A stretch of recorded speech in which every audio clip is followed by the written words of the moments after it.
அஸ்ஸலாமு அலைக்கும். பாருங்கள், 1 கிலோ மட்டன் கறிக்கு தேவையான பொருட்கள் எடுத்து வச்சுருக்கேன். பாருங்கள், ஒரு 7 to 10 வரமிளகாய் எடுத்துருக்குறேன்.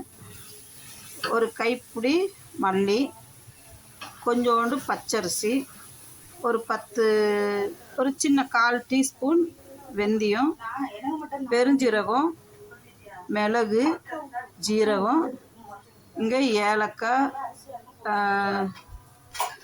கிராம்பு, அப்புறம் இந்த பட்டை இதெல்லாம் எடுத்து வச்சுருக்கேன். இப்போ நான் வறுக்கிறதுக்கு வரமிளகா போடுறேன்.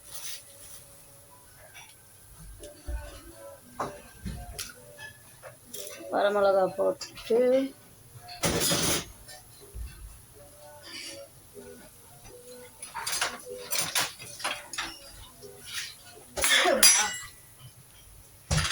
இங்கே ஆல்ரெடி பாருங்கள், வெங்காயம், பச்சை மிளகா, இஞ்சி பூண்டு எல்லாம் போட்டு இங்கே வதக்கி ரெடியாக இருக்குது. இங்கே கறி விசில் விட்டுருக்கோம். ஒரு 10 விசில் விடணும். இப்போ இது கூடயே இது எல்லாமே நான் பாருங்கள் எல்லாமே இதில் போட்டுருவேன்.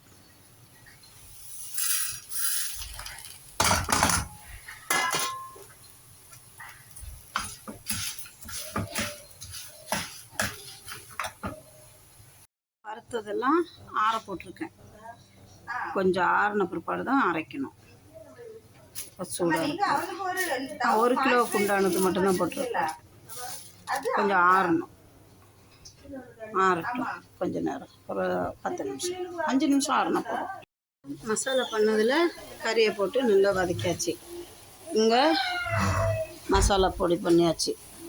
இந்தம்மா பொடி பண்ணியாச்சு. இப்போ அந்த இறைச்சியில் போட்டு நல்லா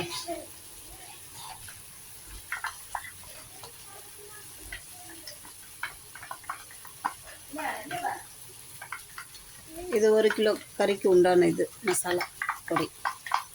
நாங்கள் இனி நல்லா மிக்ஸ் பண்ணி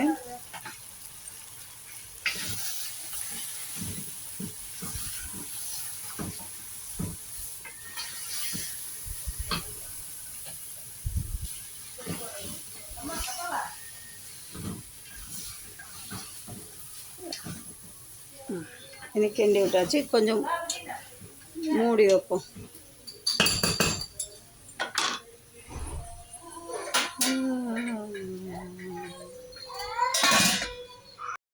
மசாலாலாம் போட்டு நல்லா சூப்பராக எல்லாம் தண்ணியெல்லாம் வச்சிருச்சா. இனி தேங்காய் அரைச்சி தேங்காய் பால்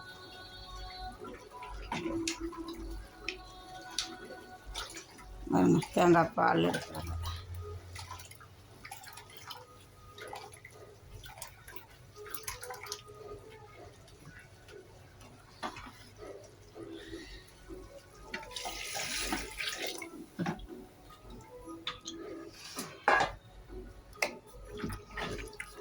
இனி ஒரு 5 நிமிஷம் கொதிக்கணும். தேங்காய் ஊற்றினா ரொம்ப கொதிக்கக்கூடாது.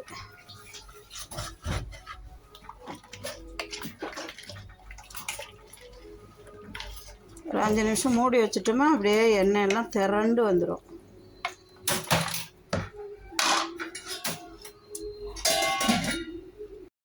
அப்புறங்க மட்டன் கறி ரெடி. அப்படியே மேலே மலைச்சாரல் மாதிரி மல்லி இலையை தூவி விட்டு எப்படி இருக்கு பார்த்தீங்களா. அப்படியே ஒரு லைட்டாக அப்படியே ஒரு கிண்டி விட்டுட்டு அப்படியே மூடி போட்டு வச்சிடலாம். இது சப்பாத்திக்கு, இடியாப்பத்துக்கு, தோசைக்கு, சாதத்துக்கு எல்லாத்துக்கும் சரியான காம்பினேஷன். சூப்பராக இருக்கும். அதுவும் சப்பாத்திக்கெலாம் சொல்லவே தேவையில்லை.